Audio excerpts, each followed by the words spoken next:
গতকাল গভীর রাতে উদয়পুর কাকরাবন হাসপাতাল চৌমুহনী ইচাছড়া এলাকায় আগুনে 7টি দোকান পুড়ে ছাই হয়ে যায়। এলাকার বাসিন্দা মৃদুল দেব রায় জানান, অন্যান্য দিনের মতো দোকানের মালিকরা দোকান বন্ধ করে বাড়িতে চলে যায়।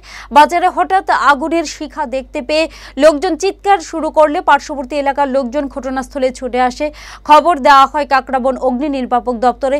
খবর পেয়ে অগ্নি নির্বাপক দপ্তরের কর্মীরা আসার আগে 7টি দোকান আগুনে পুড়ে ছাই হয়ে যায়। ক্ষয়ক্ষতির পরিমাণ আনুমানিক 70 থেকে 80 লক্ষ টাকা হবে বলে ধারণা করা হচ্ছে।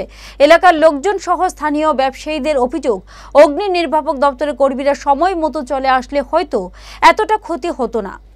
যেখানে বিভিন্ন প্রশাসনিক ব্যক্তিরা যান লরিয়ে কাজ করছেন, ইভেন ফায়ার সার্ভিসের বিভিন্ন দপ্তরের কর্মীরাও যান লরিয়ে কাজ করছেন, সেই জায়গায় কাকরাবন ফায়ার সার্ভিসের প্রচণ্ড গাফিলতি কালকে আমি লক্ষ্য করলাম।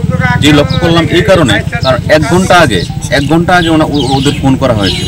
যথারীতি ওদের যদি সাথে সাথে চলে আসতো এতগুলো দোকান পুড়তো না, জাস্ট আগুনটা লেগেছিল। তারপর তারা 1 ঘন্টা পরে আসে, প্রায় আগুন চলে যায়। রতনের দোকান প্রায় অর্ধেক শেষ হয়ে গেছে। তারপর এই দোকানটা যখন আসে তখন তারা অর্ধেক জল দিয়ে আগুনটা জ্বলছে, ওদের ফায়ার সার্ভিসের আপনার জল শেষ হয়ে যায়। এই জায়গার মধ্যে ওদের যে কর্তব্যের গাফিলতিগুলো, যারা ফায়ার সার্ভিসের যারা ফায়ারম্যান আছে, একজন ওখান থেকে হাফ প্যান্ট পরে এসেছে ওদিকে বাড়ি, আরেকজন ওখান থেকে কোথায় আছে ঠিক নেই, এরা এসে মেলা গটিলাতে আছে।